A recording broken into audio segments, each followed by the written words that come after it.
Hi everybody, long time no see. I can't believe that it's been a year since I've made a video, but the past year has been quite chaotic, so, I was going to start this video off with a daily quote, but I actually realized that I haven't been getting notifications for the daily quote for like months, and so I haven't been checking it, and I don't even think that I have it downloaded anymore. So we're gonna can the daily quote, okay? But yeah, warm welcome back. Thanks for joining me today. I'm gonna talk today a little bit about love addiction and love avoidance. My last video that I made about emotional addiction, I just wanted to put out there that that was not coming from a centered place. I ended up taking that down because I kind of took like a victim mentality on my situation, and I scapegoated a lot of my healing onto another person, and that, didn't sit well with me and everything. My understanding of love addiction and emotional addiction was quite underdeveloped. And at this point, it's been a year. I've done a lot of introspection and everything, and I wanted to come from a centered place rather than a hurt place, and speak about love addiction from a relatively objective standpoint.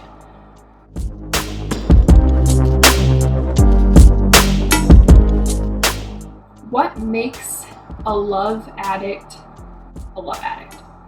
So, love addiction is rooted from childhood trauma. There's two main things that need to be addressed. Fear of abandonment is like a huge thing for love addicts. Like, that's like the main thing, fear of abandonment. And why that is because in childhood, typically love addicts' parents or caregivers, typically the mother, because the mother bonding is extremely essential in how relationships play out years down the line. So basically what happens is the love addict's childhood revolves around abandonment or emotional neglect. So this can be covert or overt. I would say more of like the covert sense is when a mother is emotionally unavailable for her child. And when the mother is emotionally unavailable, this means that like they need to be in survival mode in order to make their relationship work with their significant other. And because of this survival mode, the mother cannot be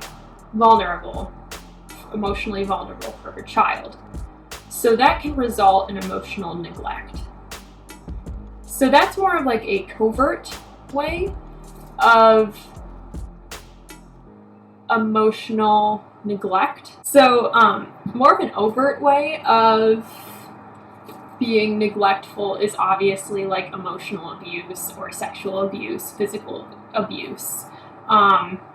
That's just, quite obviously neglectful and abusive. So that can result in lack of bonding, obviously, and a fear of abandonment. Like, these are really important issues that are, like, it's really common to see this. Like, I'm actually shocked by how, common it is that I see individuals who have suffered from this kind of emotional neglect as kids, and it's now playing out, you know what I mean? So, it goes unnoticed quite a bit because of certain, factors and things like that. As a kid, ideally, you should be able to express your emotions in a way that people can hold space for you to do so. Your parents specifically, your caregivers should hold space for you to openly express your emotions. They should be nurturing towards that. And individuals who typically become love addicts later in life, codependents, lack that. So they were compromised at a young age when showing their emotions, either through covert or overt methods.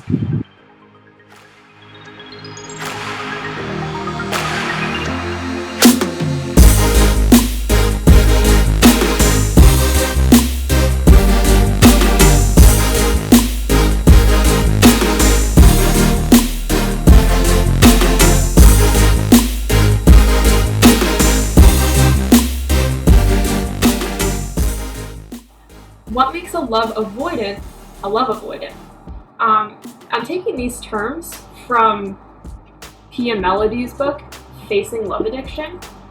I really enjoyed this book. I haven't gotten through it all, but it's been like a really good book. So if you feel like you're struggling with love addiction, I would definitely recommend reading that. It's very insightful.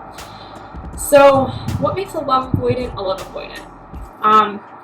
Love avoidants are different from love addicts in the sense that they have like the opposite happen in childhood. So their childhood trauma, rather than being neglected, they've been like engulfed. So what love addicts and love avoidants have in common is the fear of abandonment. So that's what keeps the pattern going. But distinctively, love avoidants have been involved in enmeshment with their caregiver from a very young age. So what the love avoidant has been subjected to in childhood is basically their caregiver has this mentality that, oh, you know, my child is always going to be there for me and always going to rely on me, so I can engulf them in my experiences and they won't leave. So that's my understanding of what love avoidance is. So essentially the caregiver has this mentality that their child will never leave and they can enmesh them in this really emotional roller coaster of their relationship with their significant other.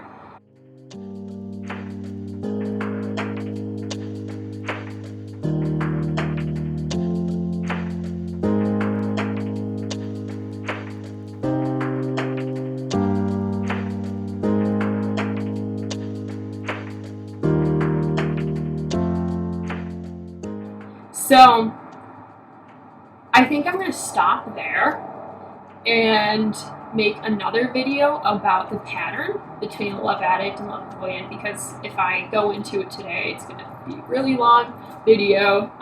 But I think just sit with this and resonate with it a little bit to see, you know, if you've been called to watch this video, I'm sure that you have parts of you that might identify with either one of these roles.